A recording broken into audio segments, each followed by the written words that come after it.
What if I told you the financial stress that so many of us just accept as normal isn't actually God's plan for your life? That constant knot in your stomach over bills, the anxiety of living paycheck to paycheck, that feeling you're always one emergency away from a total disaster. That's not the abundant life Jesus talked about. The Bible isn't quiet about money. In fact, it's packed with a divine blueprint for handling our finances that's been hiding in plain sight. In this video, we're going to unpack 11 ancient, proven money principles straight from Scripture. These are designed not just to help you get by, but to build a life of genuine freedom and peace. And the very first principle might just change the way you see your money forever. All right, the first principle is the foundation for everything else: practicing faithful stewardship. The big idea here is that God owns everything, and we're just the managers of His resources. It sounds simple, but it changes everything. Psalm 24 verse 1 says, "The earth is the Lord's, and everything in it, the world and all who live in it." When that really sinks in, we stop acting like owners who can do whatever we want, and start acting like stewards who are accountable for what we've been given. Think of it this way. If a billionaire handed you their company to run, you'd be incredibly careful with every single decision, right? Because you know you have to report back. It's the exact same with our finances. 1 Corinthians 4 verse 2 puts it bluntly, "Now it is required that those who have been given a trust must prove faithful." This isn't about God trying to restrict you. It's about giving your finances a purpose beyond yourself. When you start seeing every dollar as God's dollar, you manage it with a new level of wisdom and integrity, which prepares you for even greater responsibility and blessing. The second principle is something our culture of quick wins and passive income tends to forget: diligent work. The Bible is unapologetically pro-work. It doesn't see labor as a curse, but as one of the main ways God provides for and blesses us. Proverbs 10 verse 4 couldn't be clearer. "Lazy hands make for poverty, but diligent hands bring wealth." That's a direct cause and effect. Diligence is so much more than just clocking in and out. It's about pursuing excellence, taking initiative, and committing to get better at what you do. Look at Daniel in the Old Testament. He wasn't just some government worker. He was so exceptional that kings depended on him. Your work is a form of worship. It's how you honor God with the skills He gave you. When you work with diligence, you're not just earning a paycheck, you're positioning yourself for promotion, favor, and the kind of security that's built on a rock-solid foundation of real value. So you're working diligently. Now what? That brings us to principle number 3, saving and planning. In a world that screams, "Buy now, pay later," the Bible has a totally countercultural approach. Proverbs 21 verse 20 paints a vivid picture.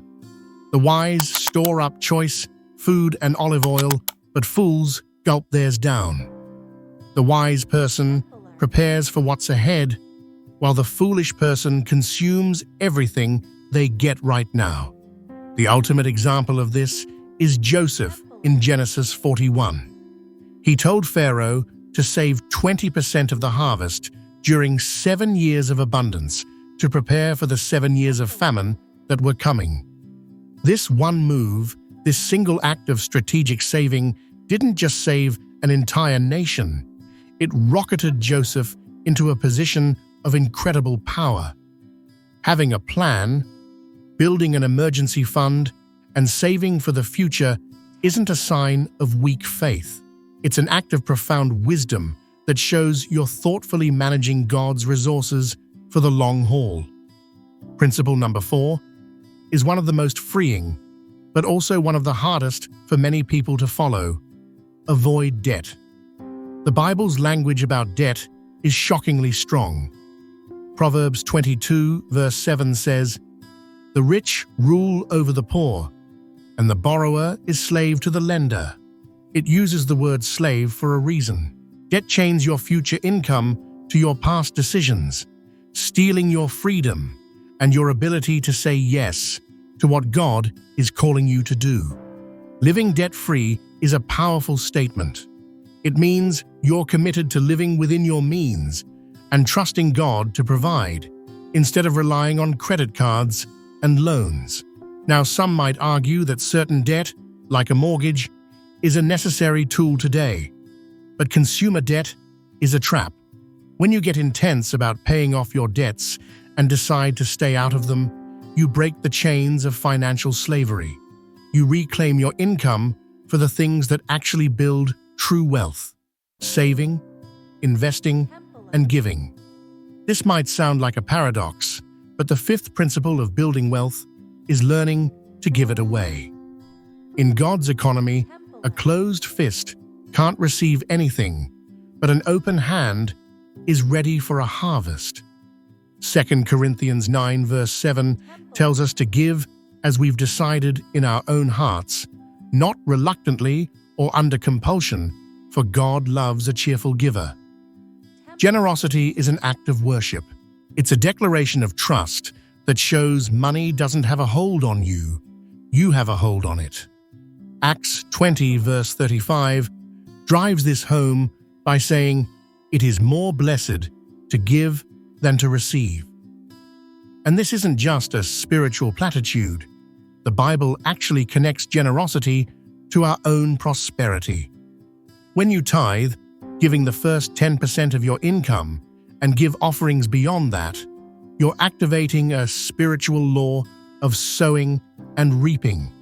You're showing God you believe He is your ultimate source, and He promises to bless generous givers so they can turn around and be even more generous. The sixth principle is the foundation of any financial legacy that lasts: absolute integrity. You might be able to get rich quickly through dishonest means, but that kind of wealth won't last, and it certainly won't be blessed. Proverbs 11 verse 1 says, "The Lord detests dishonest scales, but accurate weights find favor with Him."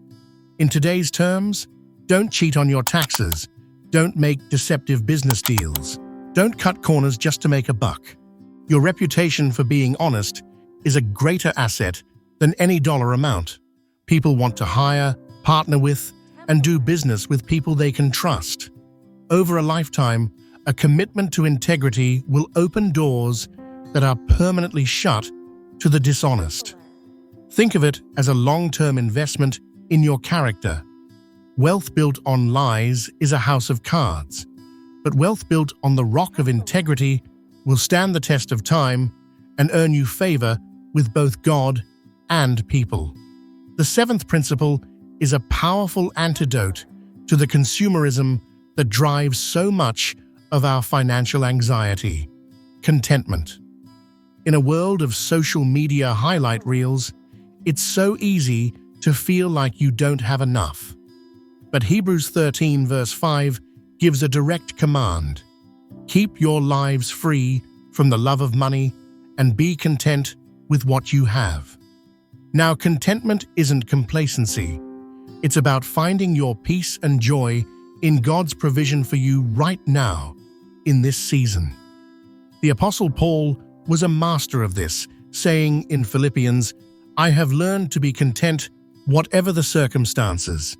He knew how to live with a lot and with a little. That mindset breaks the power of materialism. When you're content, you stop chasing the next purchase to try and make you happy.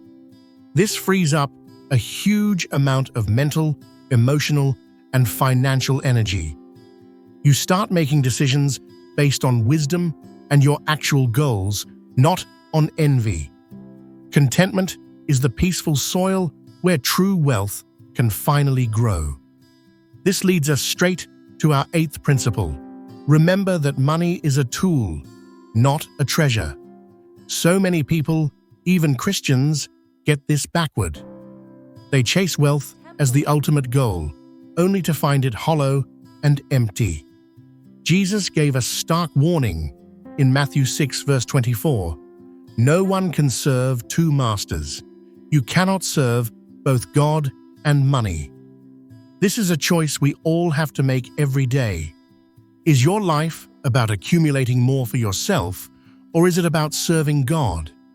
The purpose of biblical wealth isn't to live a life of self-indulgent luxury. It's to help fund the kingdom of God.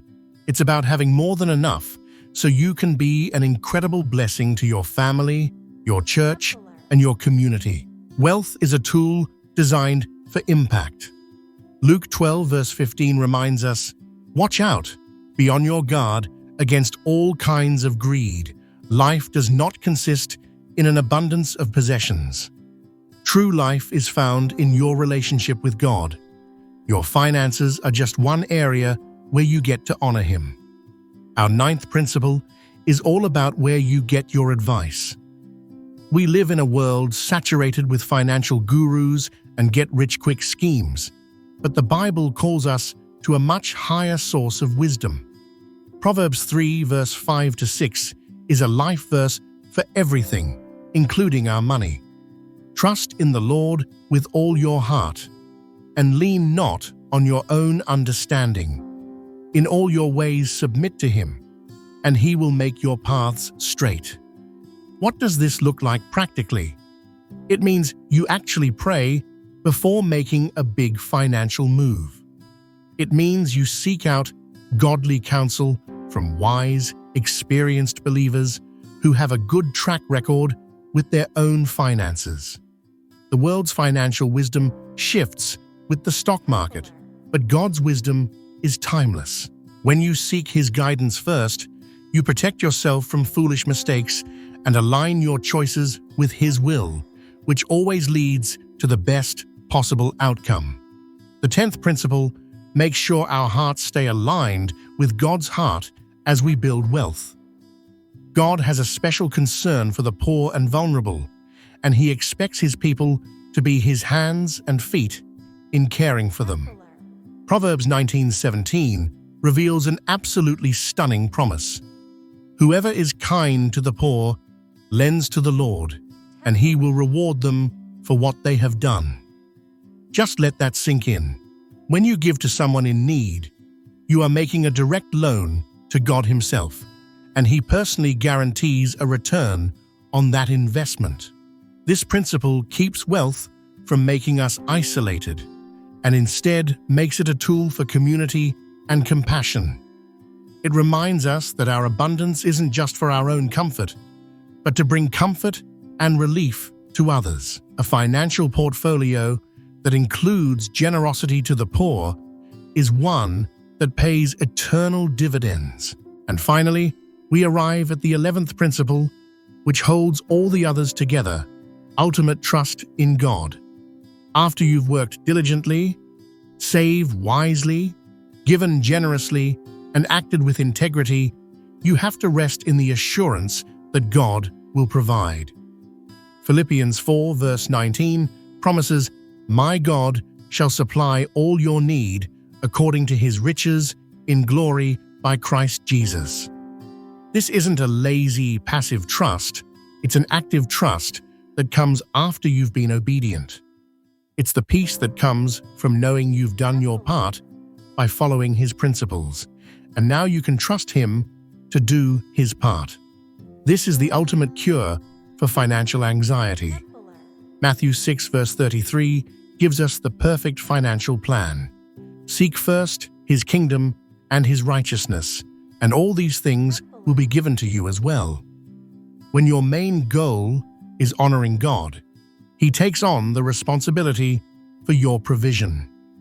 This trust is the final key that unlocks a life not just of wealth, but of true, unshakable abundance. If these principles connected with you, and you're ready to start handling money God's way, go ahead and subscribe and hit that notification bell.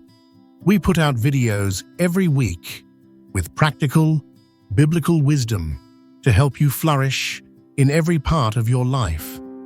Share this video with someone you know who needs to hear this, and let us know in the comments. Which one of these 11 principles are you going to start applying today? These 11 principles aren't complicated theories. They are a simple, powerful, and proven blueprint for financial well-being that works in any economy, for any generation. They reframe money from a source of stress into a tool for worship, blessing, and impact. When you align your finances with God's Word, you'll start to experience a level of peace, freedom, and abundance you may have never thought possible.